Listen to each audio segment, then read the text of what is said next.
Vice Chancellor, represented by the Deputy Vice Chancellor Development, distinguished guest lecturer, members of the University Management, deans and heads of departments, our resilient built environment professionals, our invited guests and visitors, the educated researchers and scholars, ladies and gentlemen, great Futarians. Firstly, I would like to apologize on behalf of the committee, a clash in dates. Today is actually the statutory Senate meeting, and we only got to know that the dates clashed last Friday, and we were unable to shift it. But we are glad that the university management gave us the go-ahead to continue. It is with humility and a deep sense of purpose that I welcome you all to this year's School of Environmental Technology Annual Lecture and Postgraduate Conference. We have gathered here not merely as academics, practitioners, and policymakers, but as custodians of Africa's future. A future that must be built with resilience, ingenuity, and unwavering commitment to sustainability. The Global South stands at a critical crossroad, facing several challenges. Our cities are expanding at unprecedented rates, with urban populations projected to double by the year 2050. Yet, we face this growth against the backdrop of increasingly severe climate impacts across many countries in Africa, particularly in Nigeria, including devastating floods in Lagos and across our cities, prolonged drought affecting food security, rising temperatures that make our cities nearly uninhabitable, and coastal erosion threatening many communities. The statistics are sobering. Climate change will push as additional 100 million people in the Global South into extreme poverty by the year 2020, and our infrastructure deficit is estimated at several $billion annually. But I stand before you today, not in despair, but in determination, because we, the built environment professionals, hold the keys to transformative solutions. What is our collective responsibility as the built environment professionals, as architects, urban planners, quantity surveyors, estate managers, industrial designers, textile designers, surveying and geoinformatics, and builders? We shape the physical spaces where life unfolds. Every building we design and construct, every city we plan, and every role we play in the built environment either perpetuates vulnerability or builds resilience. Our input must be fortress against the climate change of tomorrow. Climate resilience is not a luxury reserved for wealthy nations, but an existential necessity for our continent. It must be woven into the very DNA of our work, from the materials we specify to the communities we engage, from the technologies we deploy to the traditional knowledge we respect. Africa has centuries of indigenous wisdom in climate adaptive design. Our ancestors built with locally sourced materials that naturally regulated temperature. They designed settlements that worked with, not against natural water flows. They understood that communities, not just structures, are what truly withstand storms. Our challenge and our opportunity are to marry this traditional wisdom with cutting-edge innovation. to create buildings that breathe, cities that absorb rather than repel water, and communities that are socially cohesive enough to withstand any storm. The annual lecture and conference bring together brilliant minds to present groundbreaking research. Over the next 2 days, you will hear about sustainable urban solutions for flooding, housing, early warnings, financing, and community empowerment. But then, research alone is insufficient. We must translate knowledge into action. We must influence policy, transform professional practice, and most critically, ensure that voices of the communities we serve are at the center of every decision.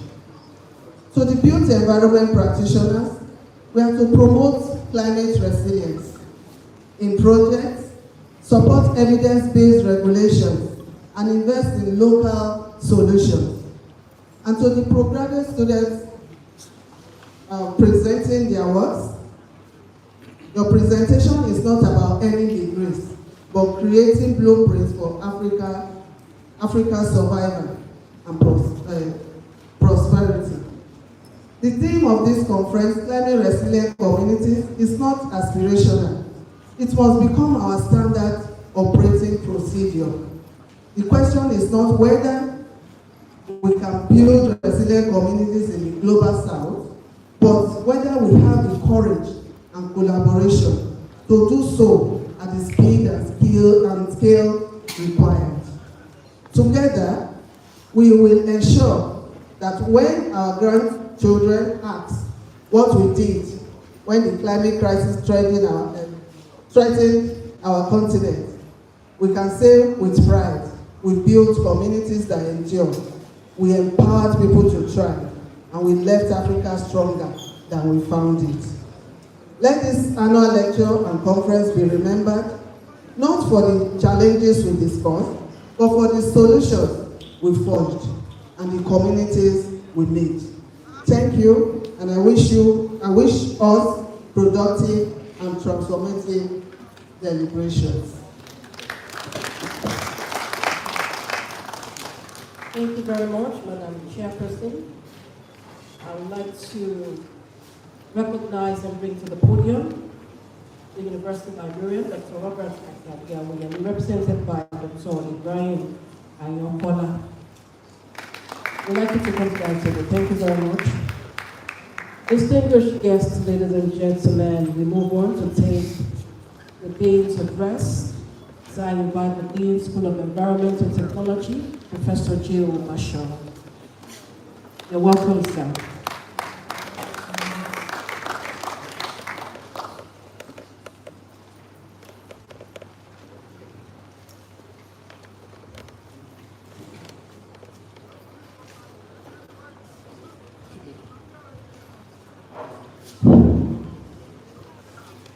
The Vice Chancellor, ably represented by the Deputy Vice Chancellor of Development,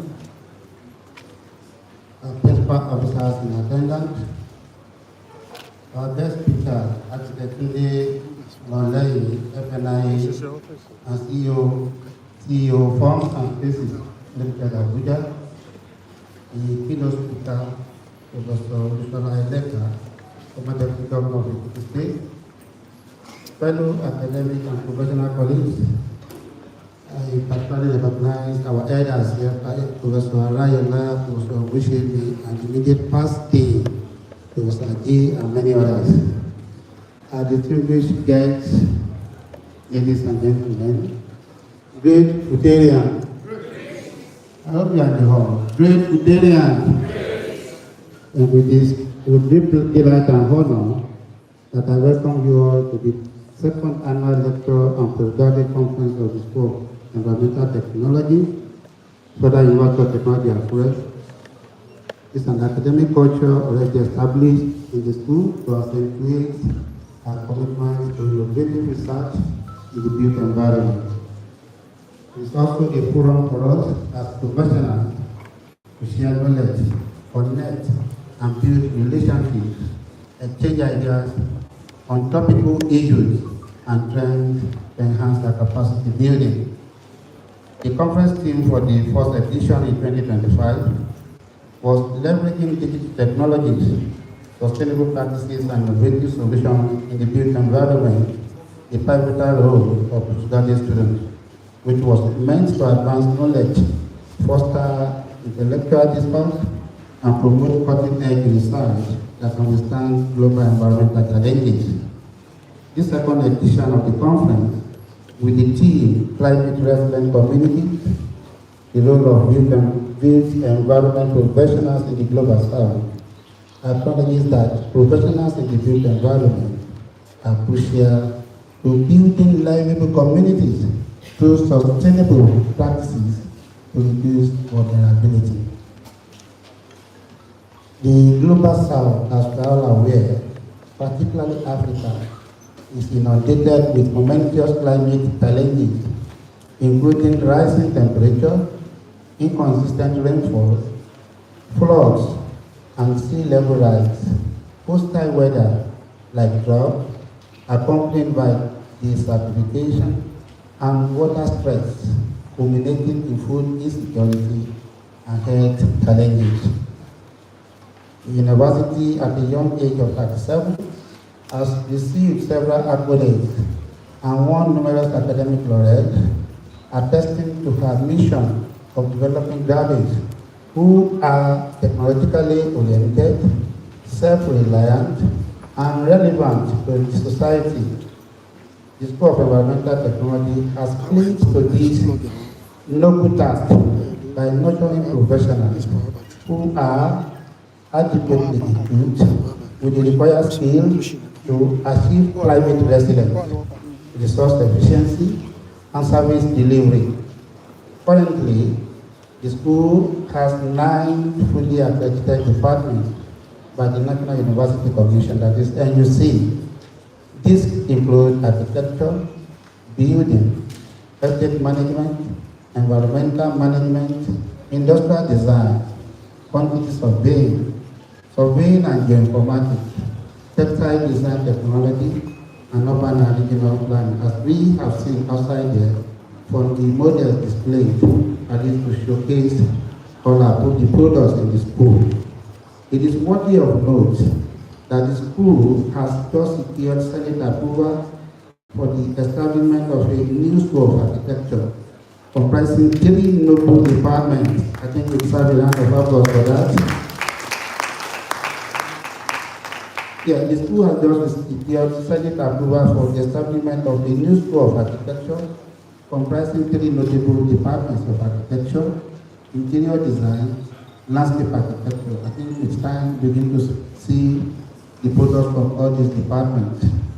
This is consistent with our desire to unbundle and produce scholars of remarkable impact on the built environment, both nationally and internationally. Our postgraduate researchers, academics, professionals in the built industry, and policymakers, therefore, are not left out in this onerous task for community development, as this conference promises to engage them in intensive discussions rooted in the global best practices on climate resilient technologies. The keynote address to be delivered by His Excellency, Honorable Professor Olusola Eleka, former Deputy Governor of Ekiti State, highlights the essentials of the conference from the building construction perspective as a builder, while the guest lecturer, Tunde, Imolehin, fellow University of Architects and the Chief Executive Officer from Spaces Limited, Abuja, will beam light on the holistic view of the professional role in ensuring climate resilient society. It's a golden opportunity to gain from the versatile experiences of these eminent personalities who are key professionals in the built environment. I think it's part of a round of applause for that. The motive behind this conference is in tandem with the goal of our amiable Vice Chancellor, Professor Eleka, FAS, to enhance research and development of programs that are market-oriented and need-driven across schools in the university. The constraint of funds notwithstanding, our relentless efforts and priorities for academic excellence underscore these hallmark achievements.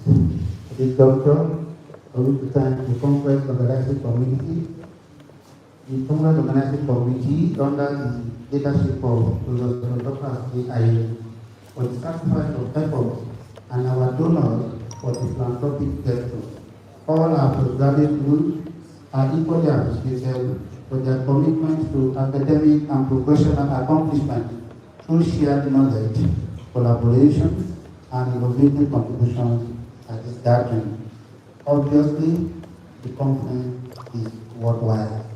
I therefore beseech all participants to engage actively in the plenary section and take advantage of the novel ideas and the quality research that we package in the conference proceedings to address climate-induced challenges in our communities.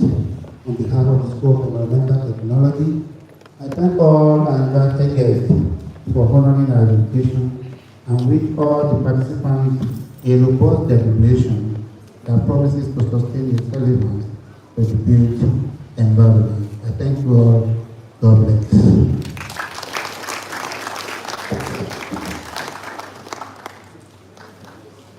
Thank you very much, sir. Distinguished ladies and gentlemen, before I bring up the Vice Chancellor, I'd like to specially recognize former Deputy Vice Chancellor Academic, Professor Olusola to this gathering. You're welcome, sir. I would like to also recognize specially another former Deputy Vice Chancellor of Academics, Professor Tunde. You're welcome, sir.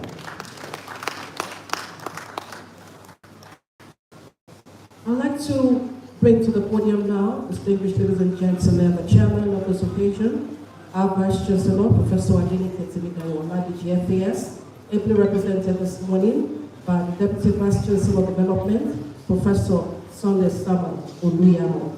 Can we welcome him as the President gathering open and gives us speech? We can do better than that, please. Thank you so much. Let me bring you greetings from my principal, the very first female Vice Chancellor of this great university, Professor Eleka. She is not present at this occasion. Today is statutory meeting of Senate. Ordinarily, she is supposed to be around, but the virtue of the office, she is unavoidably absent, and she was supposed to be here yesterday, but she had another invitation at Abuja today. And so, however, Senate is ongoing as we speak. But let me inform this gathering that the school calendar and program supersedes all other programs. And I know that the Dean School of Environmental Technologies are aware of this, and deans, directors, heads of department are not supposed to fix any occasion program during statutory meetings of the university.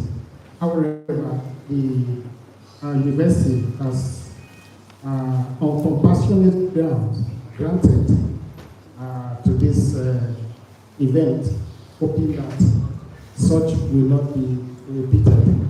My dear sir, I hope that is taken.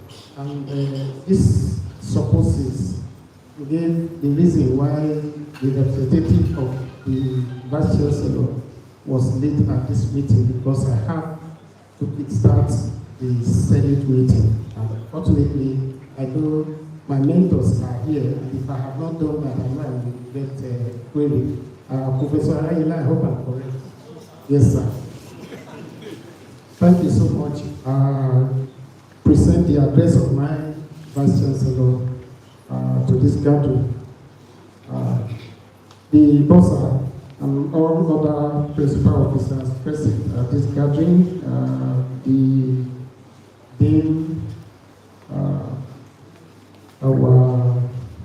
chairman of AKURE, the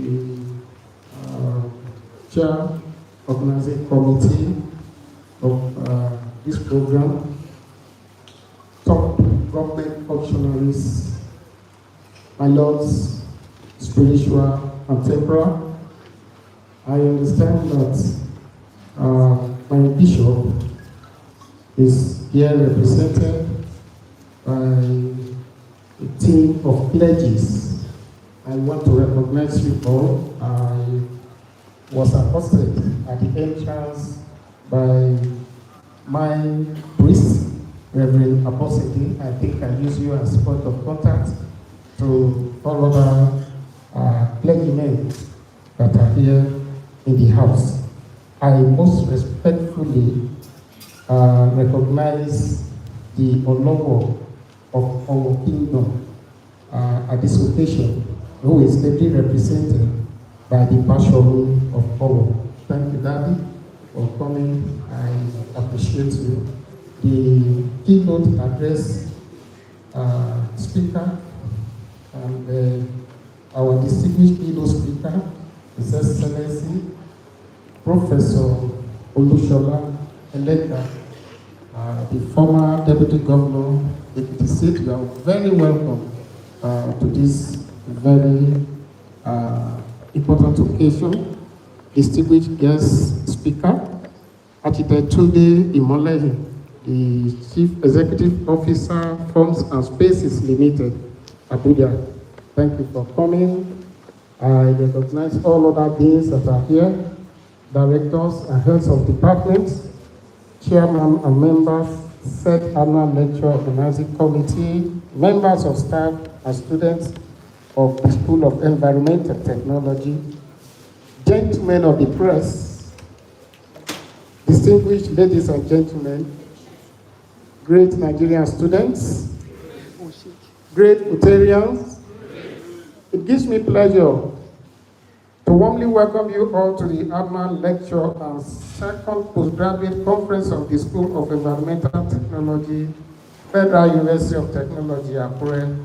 I'm delighted to be part of this intellectually stimulating gathering of scholars, professionals, and young researchers who are united by a shared commitment of addressing one of the most pressing challenges of our time. I welcome all top government functionaries, captains of industries, eminent scholars, and principals of the School of Environmental Technology, and our dear colleagues from universities from across the nation to this special event. I thank my brother and colleague, the Dean, School of Environmental Technology, Professor Joseph Bashorun, for sustaining this important aspect of university culture. This program is beneficial in many ways, apart from generation of fresh ideas through intellectual interactions, the engagement of external resource persons as guest lecturers further strengthens the bond between town and gown.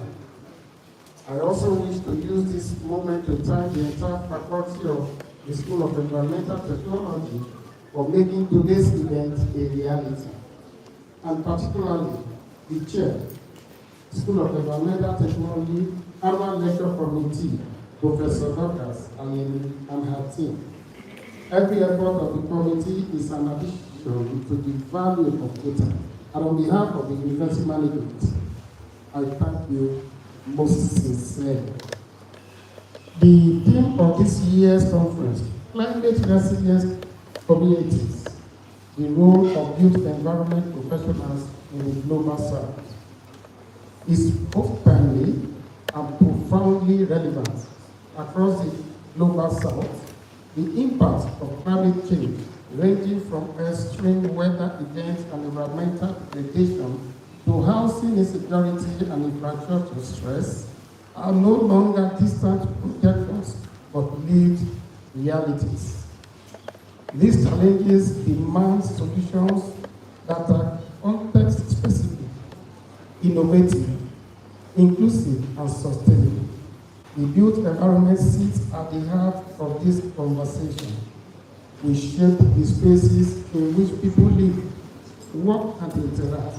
It is therefore imperative that built environment professionals rise to the responsibility of designing and managing communities that can withstand, adapt to, and recover from climate-induced shocks. The organizers of this lecture have found a rampart to fit the ramble of the discourse of today. I acknowledge our distinguished keynote speaker, Professor Olusola Eleka, a renowned scholar and former deputy governor of Ekiti State. His wealth of academic insight and practical governance experience position him uniquely to enrich our understanding of climate resilience within policy and environmental frameworks.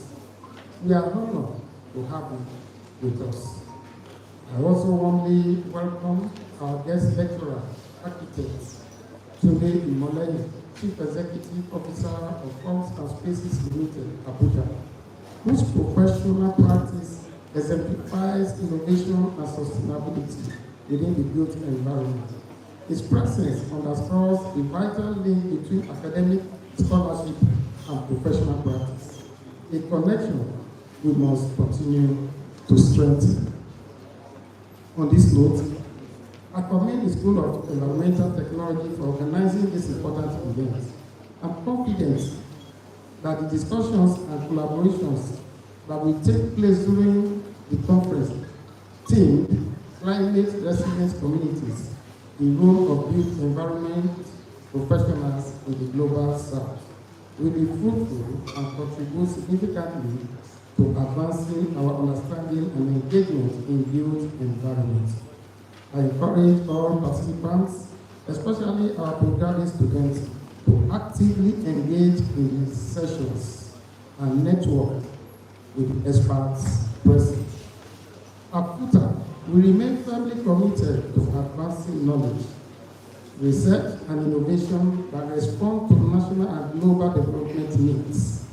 The School of Environmental Technology has continued to distinguish itself through innovative research, industry collaboration, and the training of professionals who are equipped to solve societal challenges. I'm persuaded that this occasion will not be any less impactful than the previous one. I wish you all a most memorable time and rewarding conference. Thank you.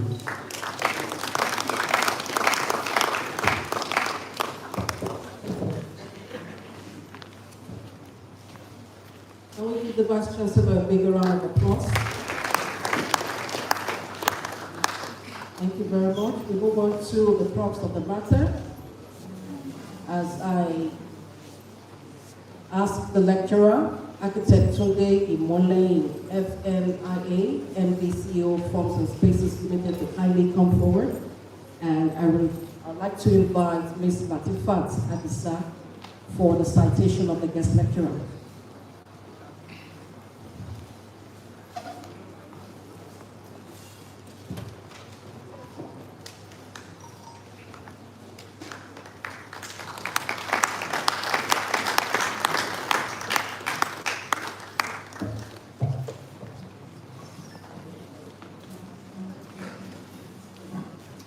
Today, Imolehin, Federal Nigerian Institute of Architects.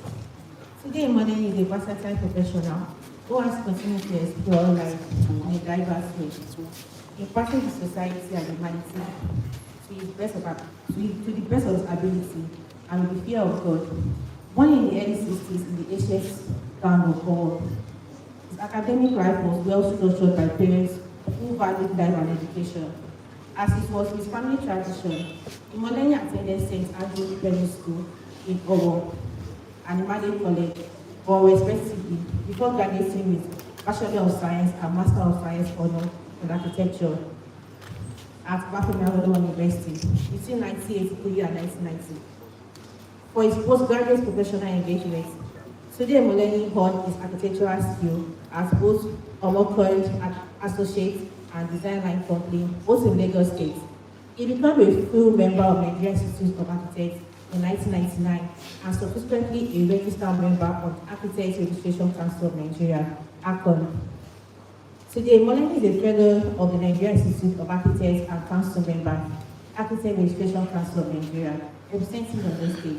He is a founding member of AKURE, a flagship project of the Nigerian Institute of Architects. Beyond architect, which he has positively impacted in many ways, Imolehin is a notable environmentalist and sustainability expert and serial award winner in leadership, environment, media. He is also a renowned broadcaster and communication specialist. Following the footsteps of mentors like Olusola, Olusola Balogun, Obon, Victor Basi Atta, late Chief Gabriel Yakubu Aduko, all past presidents of the Nigerian Institute of Architects. Tunde has since 1999 been very active in politics. As a progressive professional in politics, he has continued to enrich the political space as a remarkable change agent. He is the immediate past senior special assistant to the Honorable Minister of the FCT on the Environment and Waste Management. As a distinguished fellow, international leadership for environment and development, Imolehin was the editor for the specialized journal of tropical architects. He has written many published architects and papers. He has built many workshops and conferences on the built environment, sustainable development, both locally and internationally. At the UN Summit on the Environment in South Africa in 2010, Tunde Imolehin launched a magazine, Green It, which focused on global environment and climate change. He is the publisher of the Inside Abuja magazine, founded in 2007, designed to project Abuja as one of the fastest growing cities in the world. He is a member of several professional bodies and social organizations, both in Nigeria and abroad. Imolehin is currently a PhD scholar at the University of Abuja, rounding off his thesis titled Public Governance and Sustainable Housing Delivery in Nigeria, with FCT as the case study. He is the Principal Chief Executive Officer of Forms and Space Limited, an environment-based firm of design and construction, real estate, property management with headquarters in the Federal Capital Territory, Abuja. Aside the above, architect Tunde Imolehin is a respected community leader and a fellow of the Obo Anglican Diocese and happily married with children. Thank you.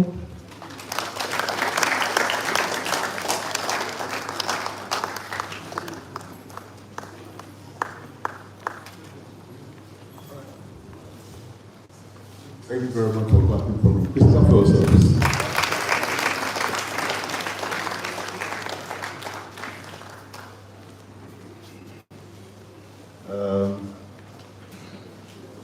Let me first of all thank the Almighty God,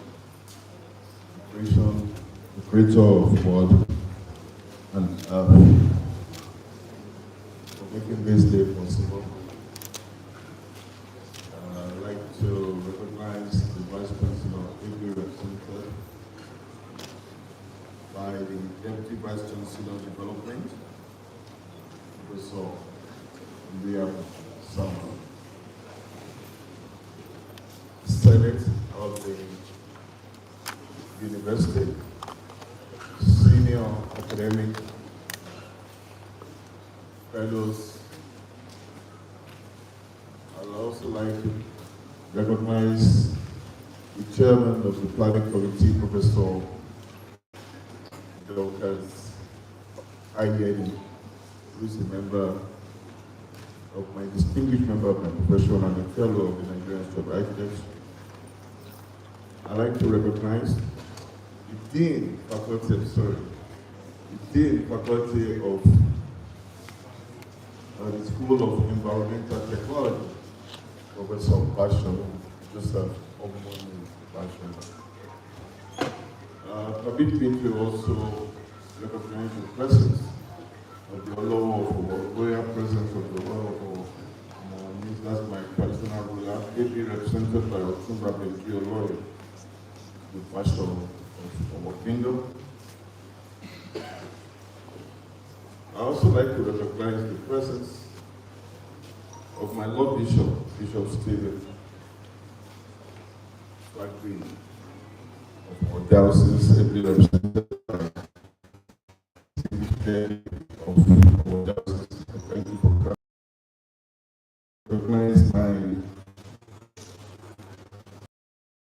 my school, Immaculate College. It's as one, I think, one of the best public secondary schools in Nigeria. Yes, I'm very proud of that school. Deeply respected by the chairman of FUTA, my senior, Alhaji Ali, Ahmed Ali, and of course supported by my classmate and friend, Mr. Vladimir Biodun. Let me also recognize the alumni of Owo, who was Giwa Polytechnic. When we were in school, it was our poly. Every representative, I can see architects and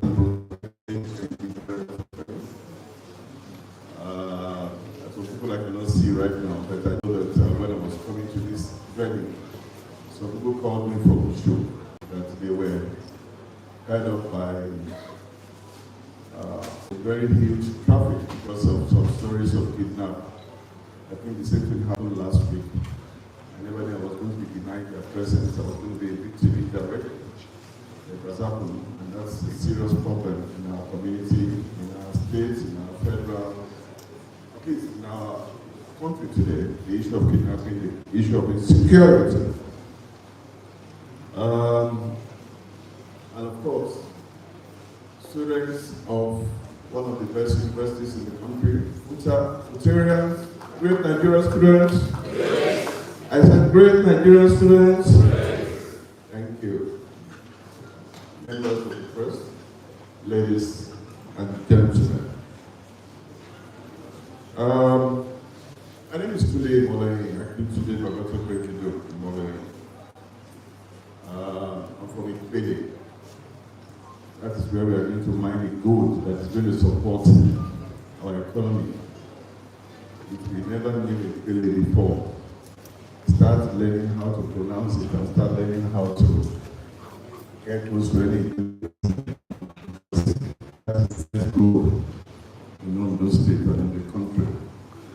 Of course, the bill is in all, and that's why I'm being supported by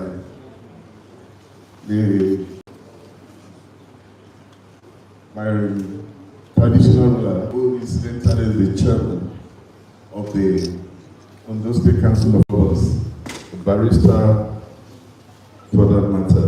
Thank you, Kabir. I'm an architect, I'm a versatile architect. I'm an environmentalist, a communication consultant, a specialist, a broadcaster. I'm also a sustainability expert. And of course, in Ondo State, I'm the architect's representative of the Architectural Institute of Council of Nigeria, AKURE. So all this put together has actually conferred a lot of burden as a person. And because of my background for integrity, this lecture, which is so central to mankind, cannot be but a major challenge for all of us. I will not take too much of the time. I'll go straight to the issue. For the uninitiated, you can see that you're in a room where there's no air conditioner. You're feeling hot, aren't you? Are you feeling hot? Because we rely on mechanical ventilation every time. And we are in a tropical environment where there's a lot of heat, especially in Africa, the heat waves. In Africa, and of course in Asia, we have the floods, and these have distorted our livelihoods everywhere to the extent that life is becoming unbearable. So when we talk about climate resilience, it shouldn't be a surprise that the issue that we should tackle if we need to survive, you know, what I call amnesia, climatic amnesia. I just saw Professor Arayala now. I don't know what to say.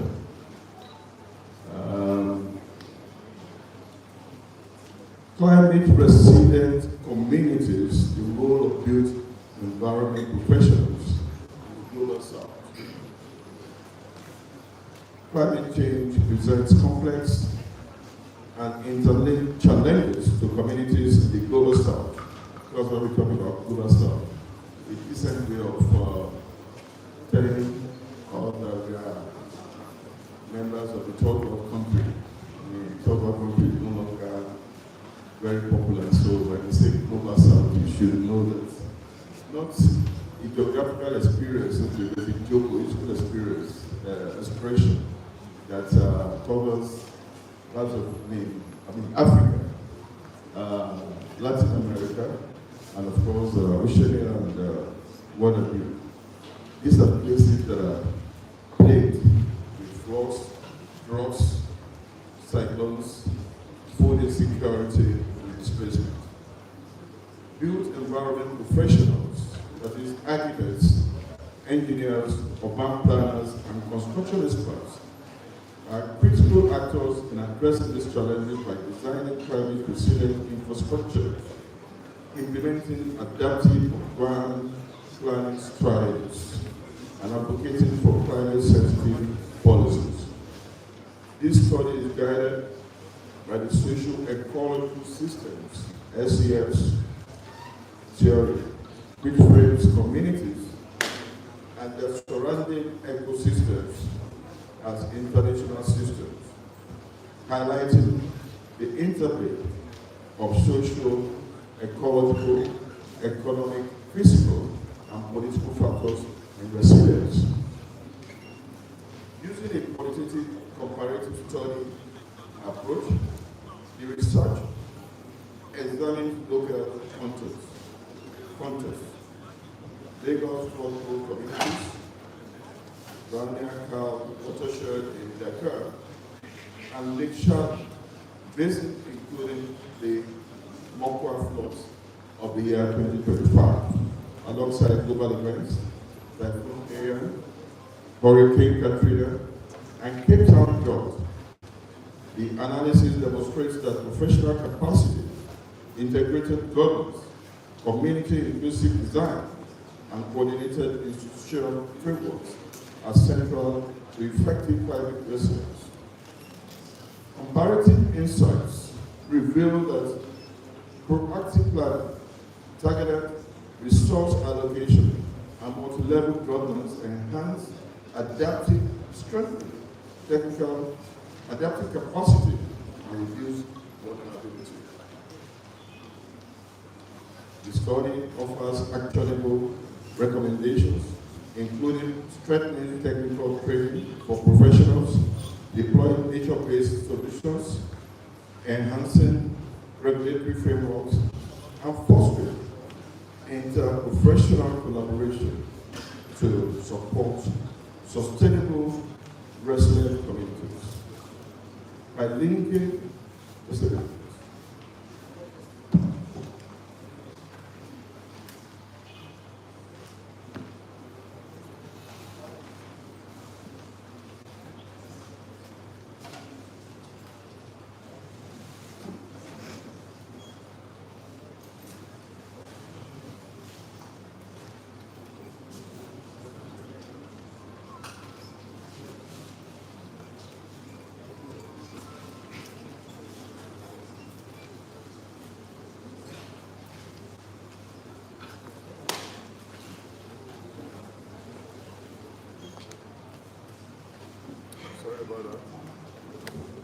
Sorry about that. The study offers actionable recommendations, including strengthening technical training for professionals, deploying nature-based solutions, enforcing regulatory frameworks, and fostering interprofessional collaboration to support sustainable resident communities. By linking the SES theory which I mentioned earlier, practical interventions, the research contributes to evidence-based strategies for building climate resilient communities in resource-constrained contexts. Introduction. Climate change remains one of the most pressing global challenges of the 21st century, with its impacts disproportionately affecting countries in the global south.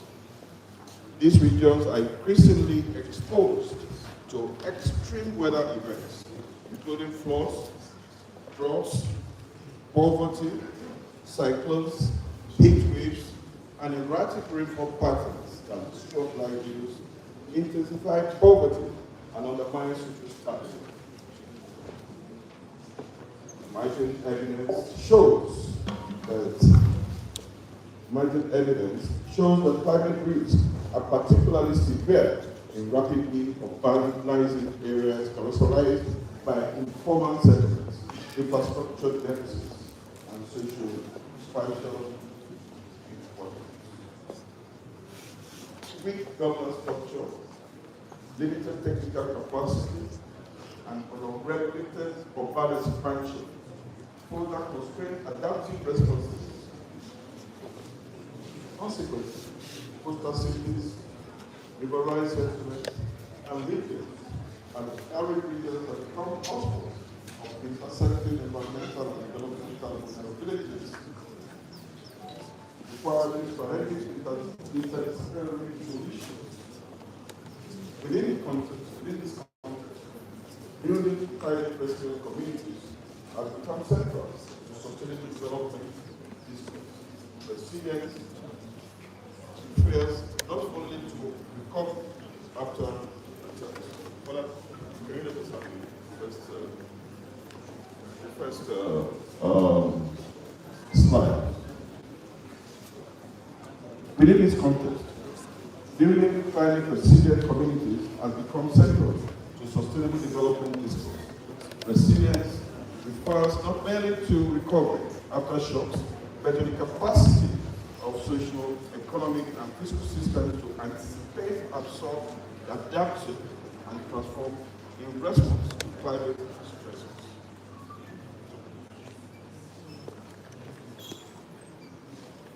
SES informed perspectives further highlight the importance of linking socio-ecological, and governance subsystems to strengthen adaptive capacity and mitigate systemic risk.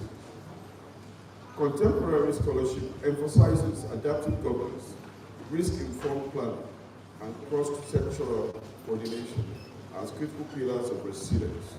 Without deliberate integration of these elements, climate impacts risk reversing gains in poverty reduction, food security, infrastructure development, and economic growth.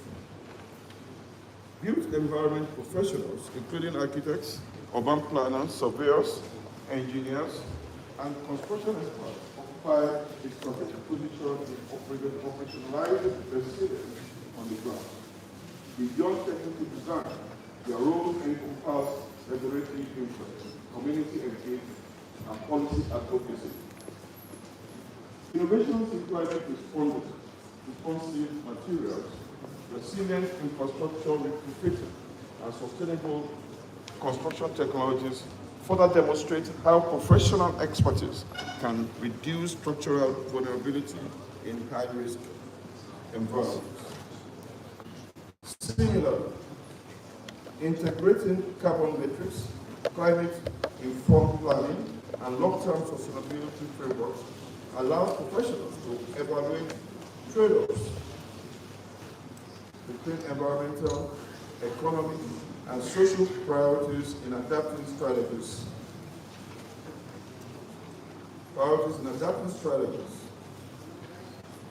Through the design of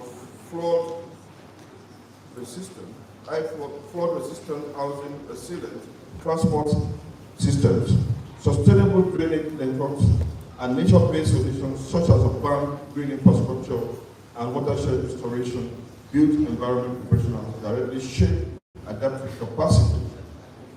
Despite expanding the literature on climate adaptation and urban resilience. Limited comparative analysis exists on how field professionals, environment professionals translate resilience principles into practice across diverse local and global contexts. Much of the scholarship treats policy frameworks, community resilience, or infrastructure design in isolation. There remains insufficient integration of professional practice, governance systems, and community-level outcomes within a unified analytical framework. Addressing this gap, therefore, is critical for strengthening context-specific yet transferable resilience strategies. By synthesizing these cases, this study identifies practical lessons for professional practice, institutional coordination, and participatory governance.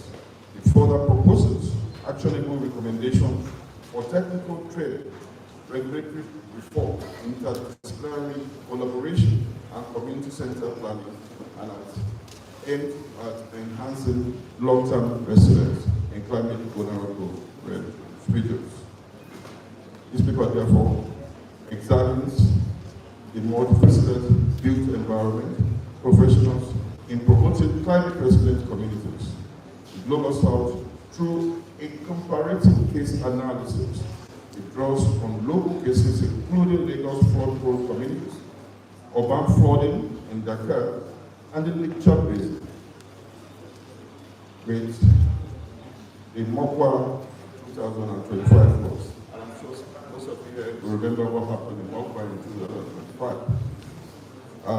And global experiences such as Typhoon Haiyan, Hurricane Katrina, and the Cape Town flood, highlighting the interconnectedness of social, ecological, and governance subsystems in shaping adaptation outcomes. So what are the objectives? What are the objectives of the study? The research objectives, this paper aims to explore the multifaceted role of the built environment professionals in fostering climate resilient communities with the Global South. Specifically, it examines how architects, urban planners, engineers, surveyors, and other construction experts contribute to adaptive infrastructure, sustainable urban planning, and disaster risk reduction. By analyzing both local cases, such as flood-prone communities in Lagos, urban flooding including in Dakar, and the Lake Chad Basin including the Mokwa 2025 floods, and global events including Typhoon Haiyan, Hurricane Katrina, and the Cape Town drought, the paper seeks to extract lessons from practical objectives, from practical adaptation. Additionally, it identifies challenges and barriers that constrain, including institutional recommendation, institutional pressure, and governance limitations. Finally, the paper proposes action recommendations and solutions emphasizing policy reforms, technical practice improvements, and community engagement strategies that collectively enhance the resilience of vulnerable communities facing escalating climate risk. Methodology.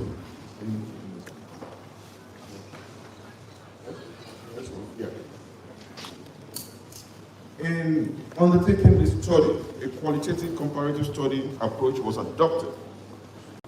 Peer-reviewed sources published between 2020 and 2025 were analyzed, including journal articles, reports, and policy documents focusing on climate change, strategies, and professional interventions.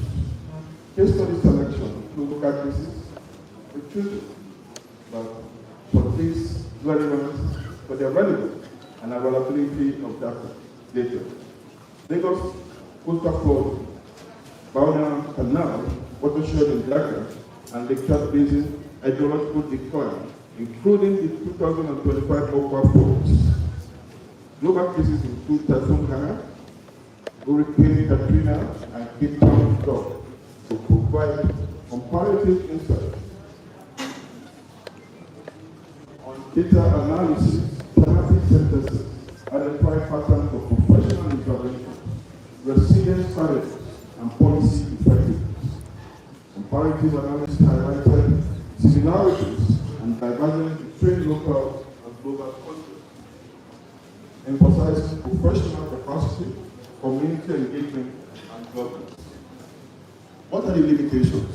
The limitations include the reliance on secondary resources, may limit granularity, and however, selected sources variable, reduced, and credible.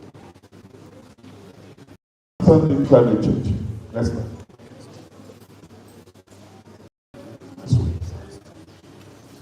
Let's go. Let's go. Okay. Climate change refers to long-term shifts in global or regional climate patterns, encompassing variations in temperature, precipitation, and the frequency of extreme weather events.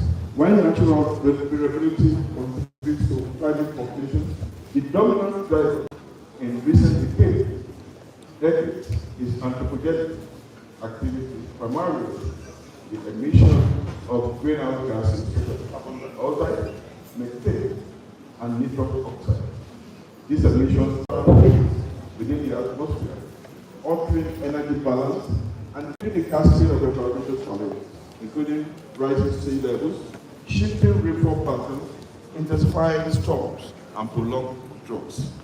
In the context of the global south, the phenomenon manifests not only as physical hazards, but also as social economic disruptions that disproportionately affect marginalized communities with limited adaptive capacity. Global and local impacts. Next slide. Next slide. Next slide. Okay. David. The consequences of climate change are multifaceted, affecting social structures, economic stability, political governance, and ecological reforms systems. Globally, extreme weather experts lead to population displacement, infrastructural damage, and food insecurity with health crises that are very rapid. Locally, specific manifestations are evident in diverse contexts. In Lagos, Nigeria, recurrent coastal and pluvial flooding, those are the flood floods that you experience in Lagos. And most of the time when it's, because Lagos is below the sea level, and the retentive capacity of the ground is very, very low. So you find that no matter how much it rains in Lagos, you find flooding everywhere, and you find the challenges of technical capacity. And these are the challenges that the including professionals have faced over the years and will continue to face. International response. The global response to climate change is coordinated largely through multilateral agreements, such as the United Nations Framework Convention on Climate Change, UNFCCC, and its Conference of the Parties series. These platforms facilitate negotiations, set emissions. I think the last Conference of the Parties was held in Brazil, and the next one is going to take place in Turkey. These are the Supreme Council of where decisions, international decisions that cascade to the local, to the subnationals, subnationals are here. I think the next one is taking place this November, and decisions are taken as to how most of these issues can be mitigated and adaptive measures can be proposed. Results and developments. Despite the limitations of global frameworks, progress is evident in localized interventions. Examples include the implementation of flood-based zoning, climate-smart agriculture to improve smallholder resident infrastructure retrofitting, and community-based early warning systems. Youth environment professionals play a crucial role in bringing global policy intentions and local adaptation practices, ensuring that technical, social, and ecological dimensions of resilience are integrated. These efforts demonstrate that while climate change is a global phenomenon, effective mitigation and adaptation require context-specific, professionally informed, and community-inclusive strategies. Mr. Equal to climate resilience. Climate resilience.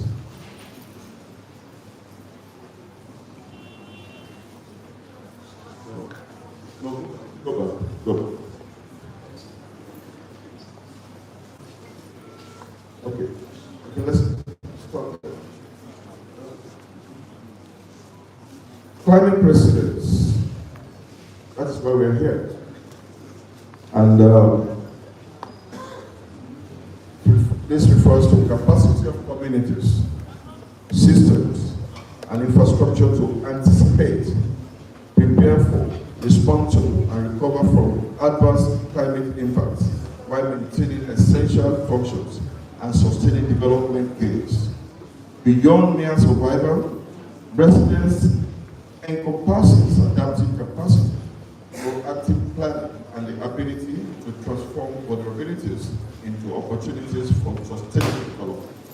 In the global south, where floods, droughts, cyclones, and heat waves disproportionately affect communities, resilience is both a developmental imperative and a humanitarian necessity. For built environment professionals, resilience involves designing infrastructure, urban spaces, and settlement patterns that minimize risk, accommodate uncertainty, and ensure long-term social, economic, and environmental sustainability. Let's look at the theoretical foundation upon which this is based. The framework guiding this analysis based on my study is the social economic system, ecological systems, SES theory, with Elinor Ostrom in 2009, credited as the main proposer, and Carl Ford in 2006, contributing to its development and application in resilience and sustainability context. The SES theory conceptualizes communities and ecosystems as interconnected systems, emphasizing the dynamic interaction among human activity, government, and ecological processes. The framework provides practical guidance for quantitative assessment of vulnerability, adaptive capacity, and government effectiveness in climate-sensitive planning. Build environment professionals and leverage the SES theory to design interventions that simultaneously address social needs, infrastructure resilience, and ecological sustainability, ensuring a holistic approach to climate adaptation, according to Nigel and Patel in 2022. Principles of climate resilience. Can you move to the next? Okay. Drawing from the NCS theory, climate resilience interventions are guided by 4 operational principles. Number 1, anticipation. Communities and professionals proactively assess risk, forecast hazards, and integrate early warning mechanisms into planning and design, ensuring ecological feedback and social capacities inform infrastructure and urban systems. Number 2, recovery. Post-disaster recovery must be inclusive and transformative, strengthening social cohesion and ecological integrity. What is happening here is that in the recovery process, you don't limit it to what you know. you live from what you experience in your environment. Let your environment speak to you the way you design the new profession. Adaptation, strategies for adjust social, economic, and infrastructural systems to cope with ongoing and future climate pressures, recognizing the interdependencies between human, governance, and ecological systems. Number 4 is mitigation. Complementary strategies reduce the intensity of climate hazards through sustainable practices, renewable energy, and emissions reduction, while ensuring interventions do not compromise social or ecological systems. Next, support systems for climate resilience. Effective climate resilience requires integrated systems spanning social, economic, and ecological, physical, and political domains, according to Westman in the year 2024. What are these domains? The first one is social systems, which include community engagement, education, and participatory decision-making which enhances local capacity to anticipate and respond to climate shocks. Most of the time, we design without being proactive, most of the time, for lack of planning, if you fail to plan, you're planning to fail. And when you anticipate that there will be problems, then of course you prepare for them. Then the social objective, the social system, they are intertwined, and there's a need for proper articulation. Economic systems, financial instruments such as home insurance, microcredit, and investment in resident infrastructure enable communities to absorb shocks without long-term losses. How can I put this? Most of the time when you know that dangers are always talking about, no matter how foolproof your design are.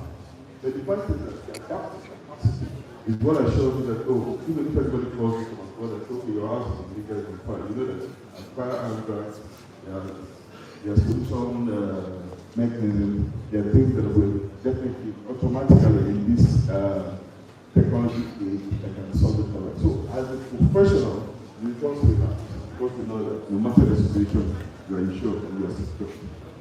Economic systems, ecological systems, nature-based solutions including wetland restoration, mangrove protection, and urban green spaces reduce hazard exposure and provide ecosystem services.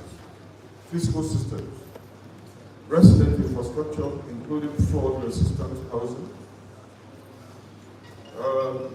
There are some of us that are still being encouraged by new professionals to build along the part of, flood-prone areas. This is criminal. It's like inviting, you are looking at trouble and you're inviting the trouble. The advice of clients, no problem, we can use this kind of foundation. And sometimes it's because of lack of skills. When you visit quacks, the quack, you feel that everything is about the drawing, the engineer. As long as somebody is an architect, he calls himself an architect, you give him a job, he does the job, it's an overall force. But it doesn't work that way. There are some places where they require people to do soil testing to find out the kind of foundation that are going to be put in place. Then you don't pass through these processes, and that is why most of these things arise. And when they happen, the problem is too much for you to bear. Political systems, governance structures, regulatory frameworks, and policy coherence ensure resilience strategies are implemented effectively, particularly in resource-constrained contexts. By explicitly linking principles and systems to the SES theory, built environment professionals can implement evidence-based, system-oriented interventions that enhance community adaptive capacity, reduce vulnerability, and foster sustainable development. This integrated approach ensures that local and regional planning accounts for the complex interactions between human and environmental systems, ultimately strengthening resilience against current and future climate challenges. Let's go to the challenges to climate resilient communities. Yeah. Looking at the global and local challenges, in environment, most of the time when we go out of this country or any environment lecture, environment session that has global perspectives, we are trained to think globally and act locally. It's something that's supposed to happen to everyone in every sphere. That's why we blame people. Sometimes when some things happen in this country, you wonder. The question you ask is that, what happened to our leaders? They travel abroad and they don't bring anything back. It's because they just go there and feed their system, their organs and everything, and they don't come back with anything to add value to us in this country. It happens every time. So in sustainable development paradigm, you see, you must think globally and act locally. Because the climate change is a global phenomenon. You know, it can vary from one region to the other. But the point is that in a tropical region, in a tropical country like ours, most of the experiences that we have are similar because they are locally based.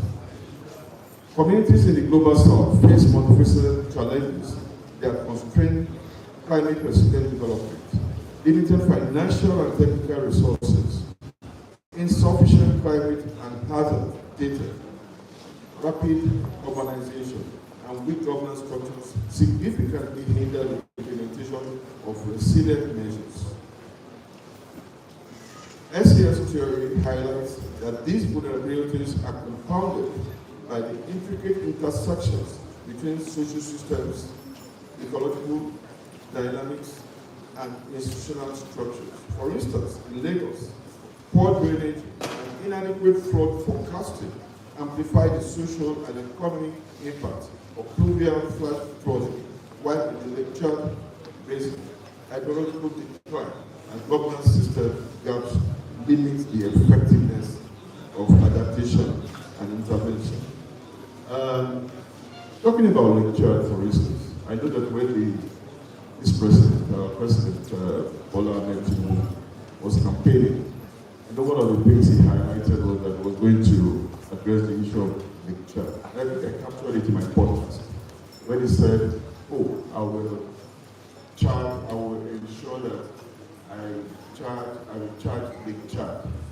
And some people did not understand it. It's simply because of the language. For many years, Lake Chad has been bereft of supplies in terms of hydrology. And this has led to a lot of war in that area, to the extent that most of the insecurity that we are facing right now is because of what is happening in Lake Chad.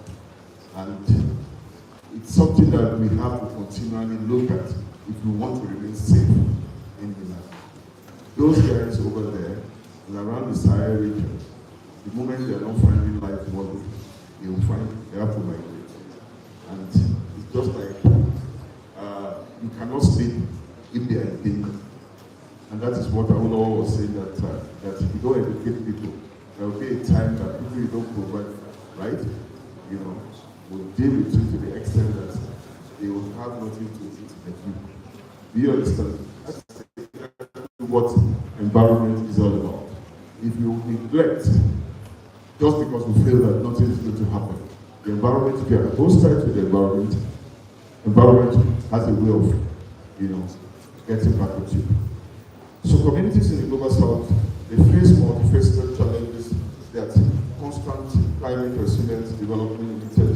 And of course, we're talking about the challenge of climate, and that's why it's a major problem globally.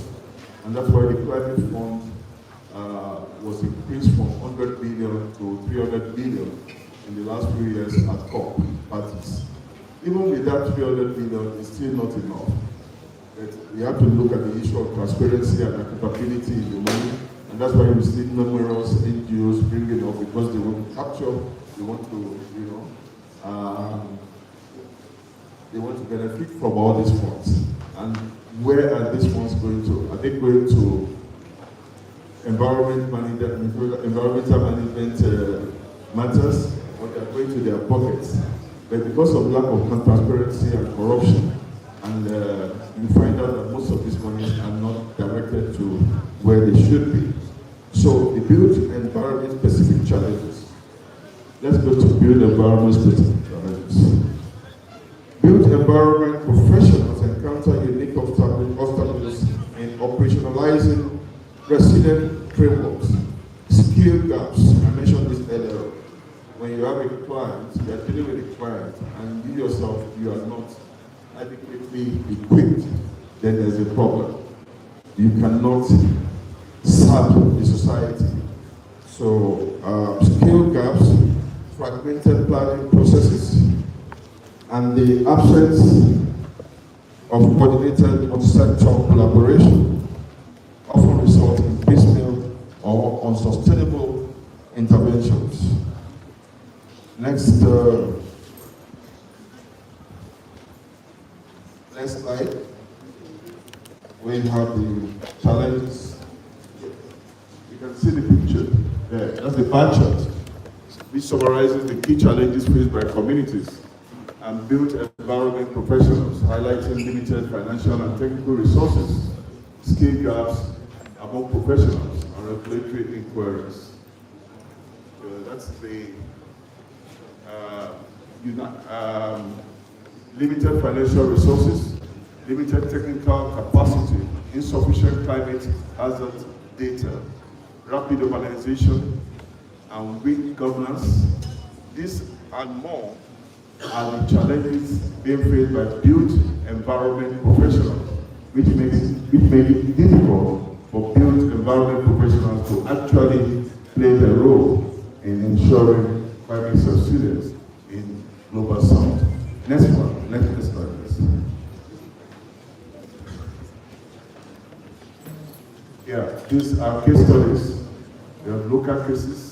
Like I said earlier on, Lagos, Nigeria largest city, is highly vulnerable to both coastal and fluvial flooding due to rapid urbanization.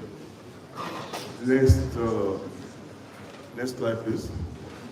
Yeah, that's a picture of the flooding being experienced in Lagos. Through community inclusive approaches, including participatory mapping and risk awareness programs, have improved resident preparedness over time. And this can also be improved. Next slide.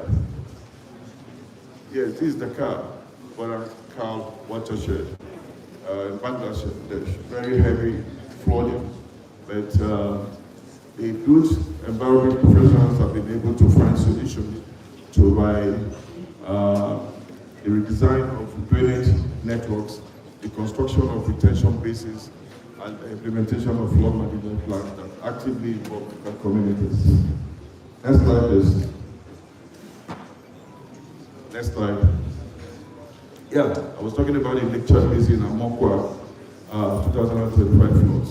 Most of the floods, even the one that happened in 2012 and the one that happened in 2025, have been traced to the challenges facing the lecture basin relatedly.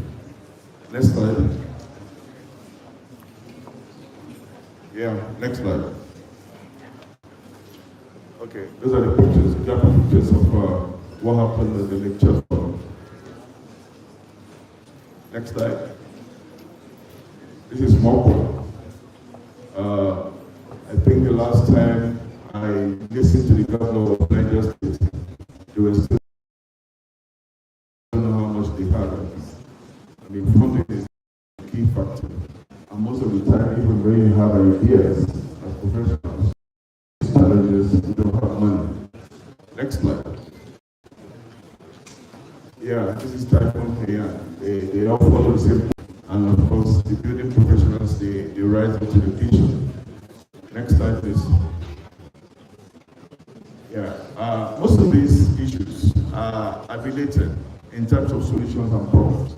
post-disaster relocation and the reconstruction of resident housing public facilities. I mean, this is very professionals coming. You have to go beyond, I think I'll mention that later, about the solutions to be provided. Let's move on. Next. This is, please go back. Hurricane Katrina, I'm sure you heard about this, and the challenge was so huge that international support had to be gotten. Next slide, please. Next slide. Next slide. These are, because of time constraints, I would not be able to delve too much on them, but pictorially, you can see that most of these test cases are situations that most of them were not avoidable, and most of them were unavoidable. But the point is that you have to prepare for emergencies, and you have to have both short-term and long-term plans to mitigate most of these disasters. For us in this country, it's not as if they are not in place. But the point is that people would rather manage their own internal disasters. And disaster, you know what I'm talking about. There's a lot of corruption everywhere. Let's go. Comparative analysis. The Lake Chad Basin shares several challenges with global events. Next slide. Yes, across both local and global cases, key lessons emphasize proactive planning, integrated governance, professional capacity building, and community engagement as essential pillars of climate resilient community development. Yes, recommendations and solutions. Addressing the multidimensional challenges confronting climate resilient communities in the global south requires coordinated institutional reform, capacity strengthening, regulatory enforcement, sustainable financing, and inclusive governance. The following recommendations are hereby proposed. Next slide. For the professional bodies, universities, vocational training centers, and international development partners such as United Nations Development Program, UNDP, and the GIZ. I mean, these are organizations that are supporting development programs, even in the universities. They should enhance technical training, that is, they should continue, but this time they should be better focused for built environment professionals. This can be achieved through continuous professional development programs, which of course, I know that in architecture, I know that we are so focused on that, and that we are doing more. I really cannot say, but I think AKURE too. I think they have some programs. So if the professional bodies can get support to get better trained, I mean, for their members who get comprehensive training, focused training, where it's not just by paper only, but physical training, you'll be able to get, because we're talking about technology, application of technology in addressing most of these challenges. Certificate courses and specialized training. Go back. Federal training in climate resilience, design, sustainable urban planning, green infrastructure, and disaster mitigation. Please, next slide. Yeah. This is governance. Federal and state ministries of works, urban development authorities, municipal councils, and local government building inspection units must strengthen the implementation and enforcement of updated building codes. I'm happy about the building codes now. It's being headed by the civil architect, and I know that last time I spoke to him, I think he's coming up with something that I can usher us, because these are the zoning system. I was driving around this town a few days ago, and I realized that we could do more in terms of urban renewal and urban upgrading. So what do we do as professionals? How do we engage the political class so that we can serve them better? So zoning regulations and language policies that incorporate climate resilience standards, regular inspections, compliance monitoring, and sanctions for violations, and essential to talking about sanctions.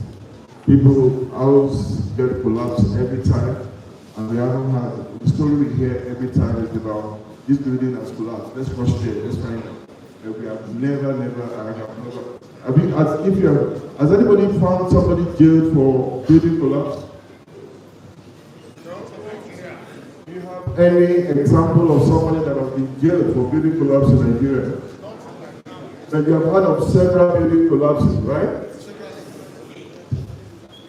Next. Yeah, we have professional associations, research institutions, NGOs, municipal authorities, and international organizations such as UN Habitat to promote cross-sector collaboration through formalized task forces and policy platforms, integrating architects, engineers, surveyors, planners, social scientists, environmental experts, and disaster risk managers will ensure holistic and technically robust climate adaptation strategies. I mean, it's no longer it's no longer,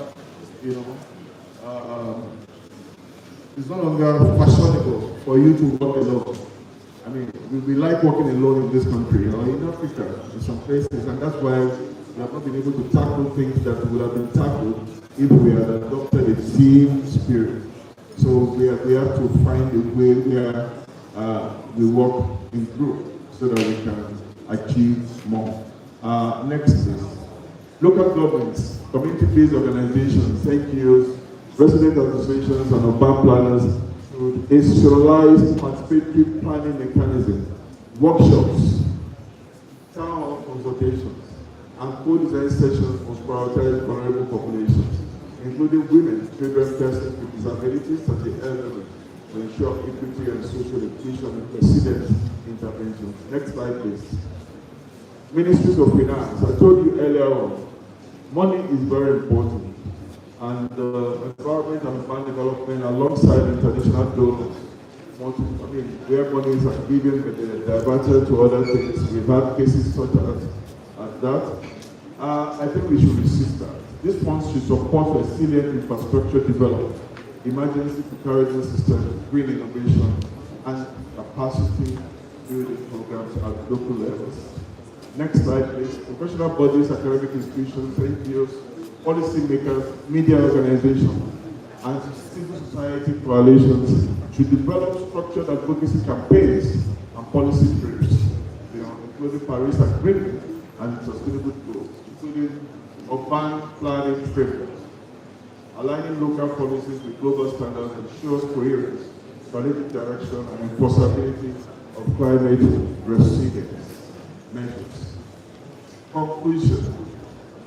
Climate resilience in the global south cannot be achieved through isolated technical intervention. It requires a deliberate integration of professional expertise, ecological understanding, inclusive governance, and institutional coordination. Next slide. This study demonstrates that when built environment professionals move beyond conventional design rules and engage strategically with communities and building systems, resilience shifts from aspiration to implementation. By aligning theory with practice and capacity with accountability, we create not only adaptive infrastructure, but sustainable, inclusive, and climate-secure futures. Next slide. Thank you. That's it.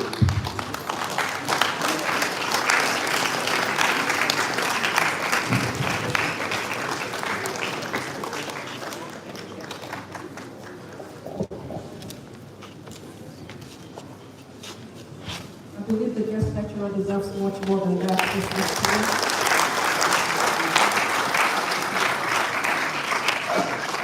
Thank you very much for the interview with Architect Tunde Imolehin. Thank you so much, sir. While the lecture was going on, our deans came in, so we'd like to do due diligence to recognize them this afternoon. I'd like to start by recognizing the Dean School of Computing, who is also the Chairman Committee of Deans, Professor Boniface Kayode. You're welcome, sir. We'd like you to come to the high table. We'd like to recognize the Dean School of Agriculture and Agricultural Technology, Professor Olabode Thomas Adebayo. You're welcome, sir. I don't know if the Dean School of Basic and Medical Sciences is here. Professor Akim Olanikunlawa is here. Thank you so much, sir. The Dean School of Infrastructure, Minerals and Manufacturing Engineering, Professor Christopher Oluwakunmi Akimbile. You're welcome, sir. The Dean School of Electrical Systems Engineering, Professor Adegoke Oladipo Melody. You're welcome. The Dean School of Earth and Mineral Sciences, Professor Ayodeji Oluleye. You're welcome. And the other Dean School of Logistics and Innovation Technology, Professor Olayemi Olaseni Simon Oki. You're welcome, sir. I'd like to recognize the Dean School of Life Sciences, Professor FUTA Olawole Olajumoye. You're welcome, sir. The Dean School of Physical Sciences, Professor Femi Barnabas Adebola. You're welcome, sir. The Dean School of Postgraduate Studies, Professor Oluwayo Delu Olusoji. You're welcome, sir. All right, I'd like to, for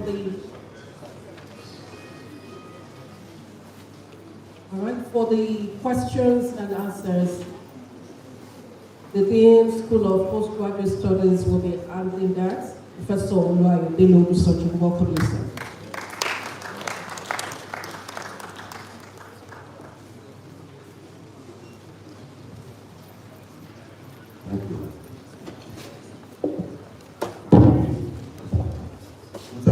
Once again for our guest.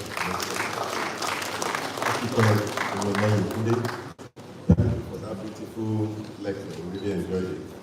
We've listened to him. He has tried to bridge the gap between climate and our community. That is, we. He's telling us that our actions have impact on our community, no matter how small it may be. So thank you, sir, for that beautiful lecture. So we want to take questions and answers now. We want to be brief. So if you have questions, can you raise up your hands while I give you numbers? You just come forward, introduce yourself to us, tell us your name, then ask your question. The guest lecturer will answer. Anybody from that row? Question and answer from this side. Question? Any question from here? If you have a question, raise up your hand. Thank you, sir. Number one, number two, number three, number four. I think that's all. Okay, number one, just come forward. Tell us your names, then ask your questions. Good afternoon. My name is Martin Spazima. My question is, in terms of, I think probably might be two questions, but it will be a quick one. In the global evolution of the Trump regime, where climate change seems to be something that is being watered down by the regime in a way, how are you or the professionals responding to the narrative of climate change that shouldn't be probably taken seriously in that region? And then secondly, I'm also interested in knowing how the professionals like the architects or probably board of architects in Nigeria are dealing with this idea that Nigeria is blessed with an abundance of natural energy, sunlight, wind, and all. But how are we harnessing those to probably build self-sustaining buildings in your field as an architect, so that we can probably have buildings that are actually self-sustaining, energy generating, without having to always depend on PHCN or others, but depend on natural energy? Thank you. Thank you. Number two. Sir, you will answer the question. Number two.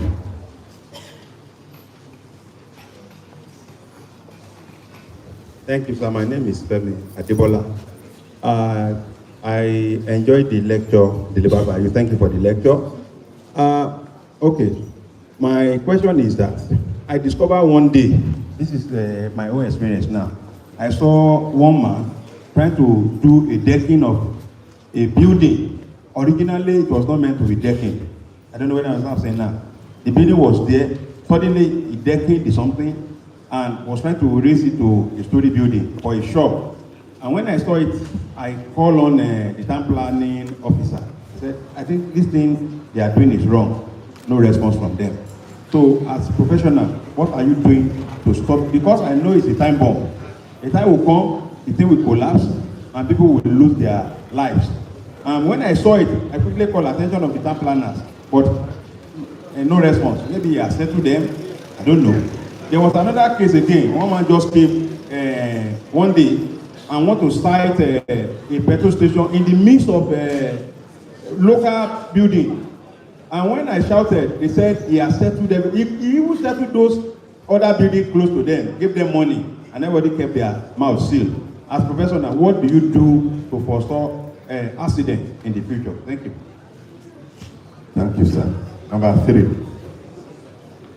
Number 3.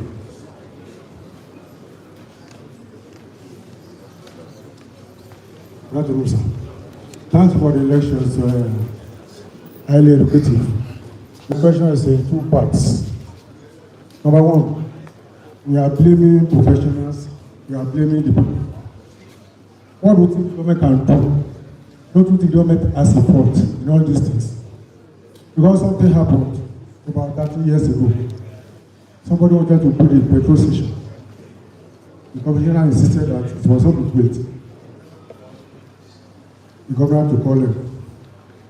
He said, "Let's take a look." Because they are close. That is one. Then 2, in Nigeria, we have National Emergency Management Agency, NEMA. We have the state versions too. Why don't we have SEPA, State Emergency Prevention Agency, or National Emergency? Because they say prevention is better than cure. That's my question, sir. Those are my questions. My name is Tunde. I'm a journalist.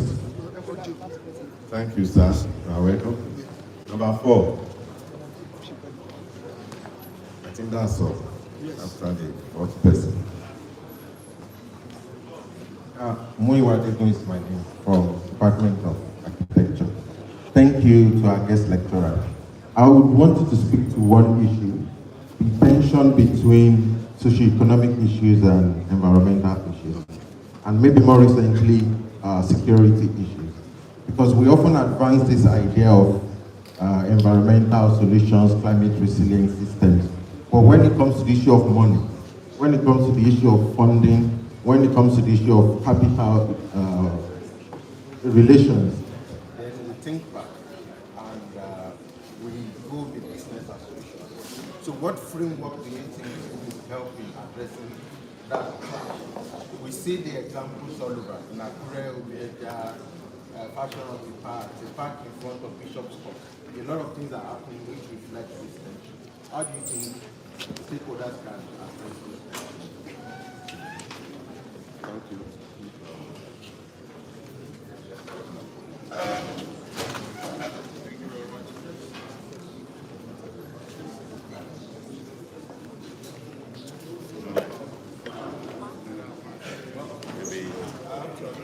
Maybe you can step forward a bit. Now you can. Yes, I have to adapt a bit. I have to mitigate. All right, very good questions, very good observations. Yes, I think environmentalists should not bother about Trump. We never bothered about Bush. We never bothered about Reagan. We never bothered about all these guys. They're just human beings. Time will pass. They will go. And what remains is the environment. I keep telling people, it is your property. Nobody can like your property more than you like it. No matter how powerful or no matter how transactional that it is, which is the thing that Trump is selling all over the world, transactional government. You know, so don't bother about Trump. Bother about the protocol. Bother about the treaties. Bother about the fact that 195 nations signed the treaty and it was adopted the next year, and people are practicing under the CBN. So these are the things you should bother about. Government will come, government will go. But what about you? What is your impact? Like I said earlier, it's about thinking globally and acting locally. What do we do when we get back home? Even when we get the 100 billion, what do we do with the 100 billion economy? Are you asking questions about how the money was spent? Are you questioning? Are Are you speaking truth to the transparency that governs, that surrounds the distribution of this money from abroad?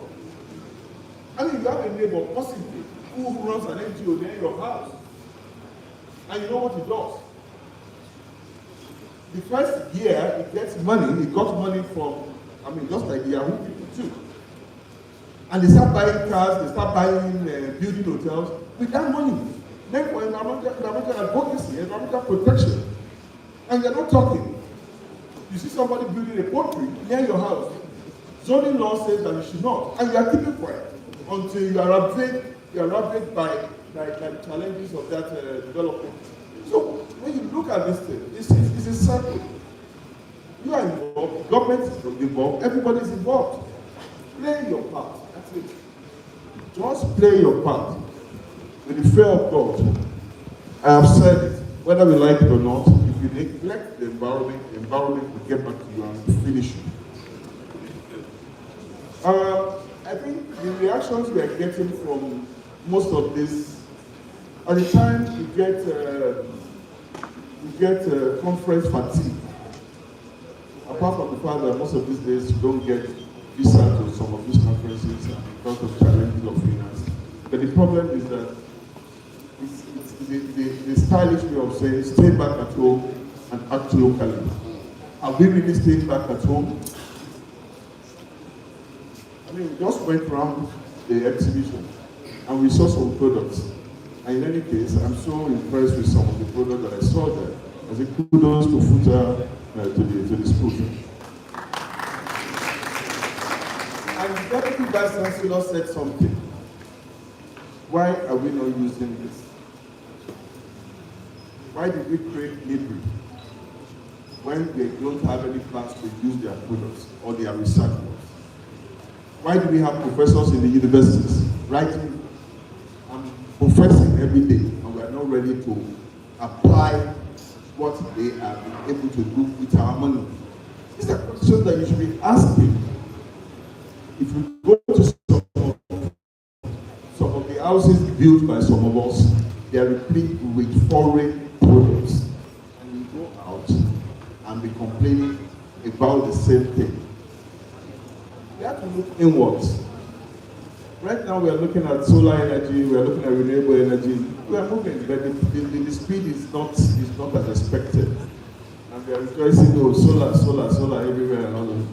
And before we know it, I belong to the same political class. Unfortunately, there are some people in the political class that you need to really talk to. Find how you can get close to them and advise them about some of the things you know that you want to be corrected. That answers the question of the last man who came and talk about reading professionals. Government. What about government politics? What about public government? The frameworks, most of them are very, very untidy. Yes, legal framework, institutional frameworks, most of them are very untidy. They cannot take us anywhere because they were deliberately, they were trapped. Some of these frameworks were not made to work. Yes, they were not designed to work. And by the time you want to use them, you find out that you have to go back to what? So until we are ready, most of these global thoughts may not be transformed positively locally. Yes, talking about informal social economic challenges, the issue of the relationship between poverty and environmental, this has been a case, a thorny issue for years. When we're in government, you find out that government will say, no, don't touch the market. They are the people that are voting for us. Don't relocate them because if you relocate them now, you will lose their votes for how many years? We continue to do that. We have been talking about that for so many years. The people will say, no, don't come, they are the enemy of the people. So where is the meeting point? If you go to Ade sit down and you want to do about renewal, like Mimiko wanted to do that, and I remember that I was close to him and I was talking about it. And he couldn't do it because he said, oh, how can you move a mosque from that place? You want to call it because a religious war. So, trade-offs is everywhere. you have to have a meeting point. You have to consider just like I used the SES theory, social ecological theory. There's also another SES, social economic theory, that you have to advance to treat most of these things. There must be trade-off. There must be a meeting point. So, lastly, yes, the regulatory bodies. I'm a council member of AKURE, Architect Association Council of Nigeria. Most of you know AKURE. And very soon, in this state, you will hear about AKURE. Trust me. I went to Obile, and I went to we went to Eleka. A plot of land was bought 5 million in 2022. There was someone who came and he wanted to sell the same plot of land. How much? 12 million. That is 7 million, right? Profit. And for the 2 lands, he wants to sell it for how much? 24 million. How much has he made? If I bought it for, do your math now, do your arithmetic now, you see, yeah? How much goes to government in terms of tax? Nothing. Proceed. Multiply that times how many? Who is losing? You and I. And somebody is enjoying. And the next day you see him driving a new car. Am I making sense? Problem one. Whether it's government, the people, or whoever, until there is a law that takes care of everybody. And that's why people say we want strong institutions, irrespective of who. You can imagine how much money we will make if we do the right thing in terms of enforcement, assessment at that level, through regulation. Through what? Through regulation. And that's why AKURE is going to come up with some ideas now. It will hurt you a little, but at the end of the day, the state will gain. You cannot afford to build illegally. Most of these houses don't have building plans. They don't have approved building plans. The people who even approve the plans, they are not professionals, and you continue to patronize them. And that's why my team is coming up with, what is it? The architect and you. Okay, to start. So very soon you'll be educated about the role of the architect. And I'm sure that the other professionals will do the same. That is their business. It's not my business. I will face my own. So basically, talking seriously, until we are ready, we will continue to bear the brunt of our ineffectiveness, inefficiency, and inability to see beyond now. Thank you.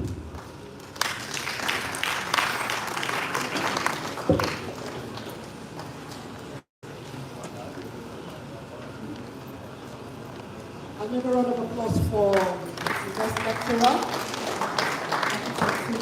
Thank you so much, sir, for answering the questions. We move on now to the presentation of awards. Distinguished ladies and gentlemen, I would like to bring forward for the Distinguished Leadership Award our guest lecturer, Architect Tunde Imolehin, FMIA, MD CEO Forms and Spaces Limited, as I invite the former Deputy Vice Chancellor Academic, Professor Olatunde Arayela, to do the presentation of this award. Mr. Guest Lecturer.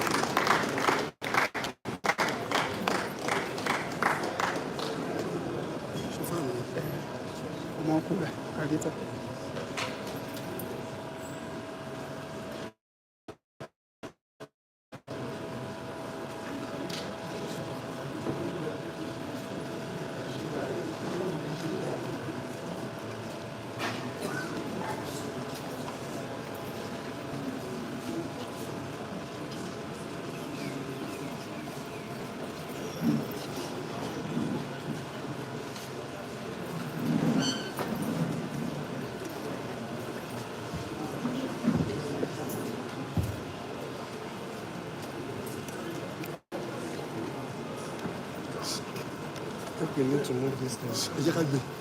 Let me have it.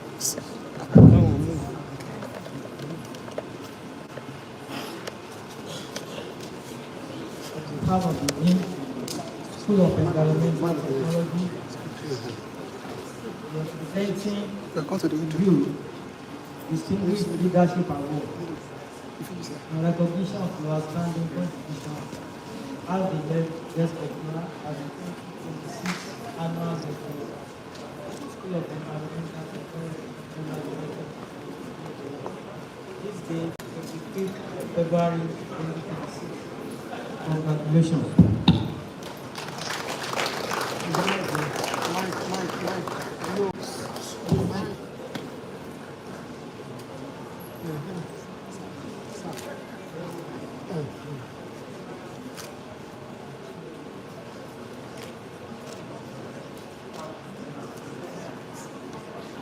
All right, Professor, please don't leave me. There's a gift, sir. Another gift.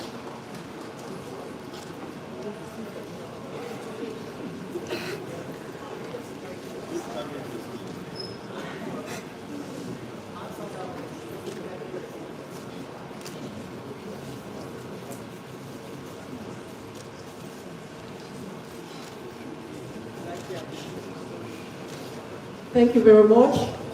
I think Tunde, Imolehin, thank you so much, sir. We celebrate and appreciate you. We move on to the Special Recognition Award, Set Conference Sponsors. First, I'd like to call CPL Saka Momo. CPL Saka Momo. As I invite former Dean Sir, Professor Isaac Ajin, for this second presentation. CPL Saka Momo. CPL Olufemi Bamishaye, please get ready. CPL Amibola, please get ready.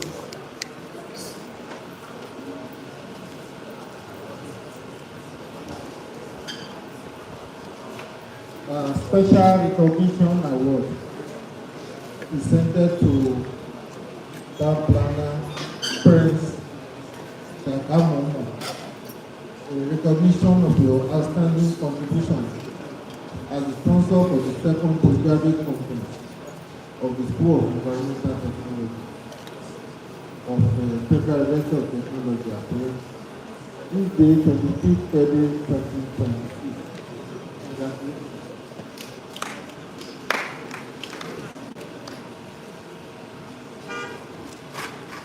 Thank you very much. Congratulations, TPL Sakamomo. Professor Ajay, please, we still need you for this set, sir. Please come back, sir. Can we have TPL Olufemi Bamishaye, FNITP?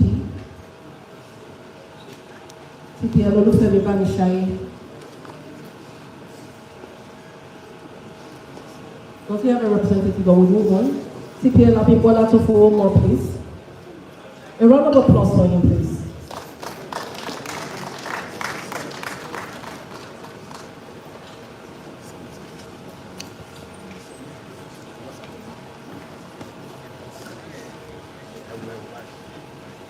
On behalf of the Dean and the entire school, I thank you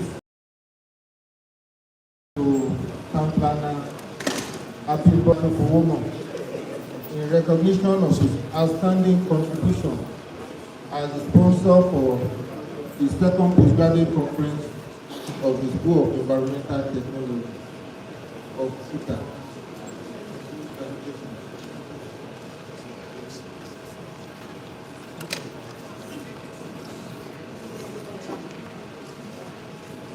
Thank you very much. Congratulations. We would like to take a short break before we go on with the presentation. Can we have the National Association of Environmental Students, FUTA, are you ready for your presentation? Quickly, please. Hello, sir.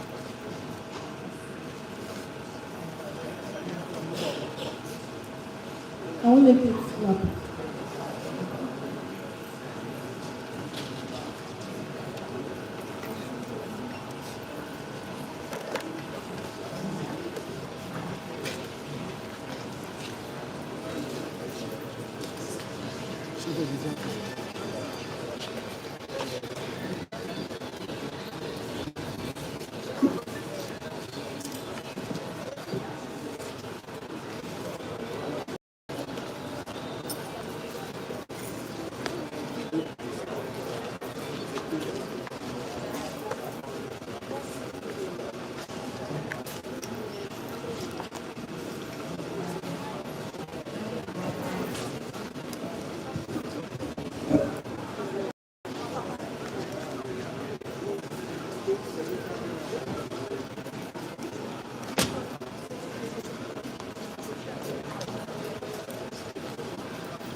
It's okay.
No, the presentation of the speech by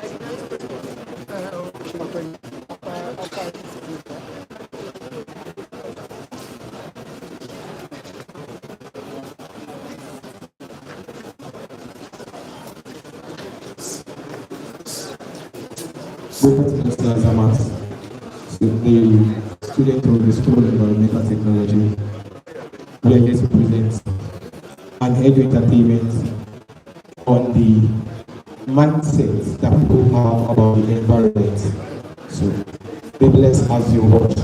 Thank you.